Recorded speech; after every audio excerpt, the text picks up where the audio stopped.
We want to be able to build robot manipulators here in Franklin and ship them to Ohio in 2 days so that we can react to the market quicker, we can respond to customer needs, and we can make more local modifications much quicker than depending on our operations in Japan. We also just like the way that WEDC and M7 and everybody worked together to kind of solve what our needs were.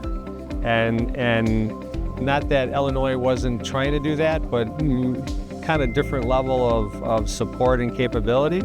And so I think, longer term, it made a lot of sense for us to kind of move all of our operations to Wisconsin.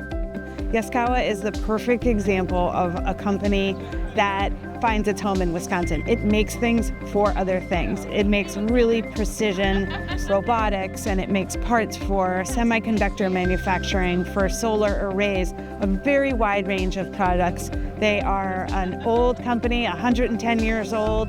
They've been in the Midwest for a long time, and for them to choose Wisconsin for their headquarters is incredibly important.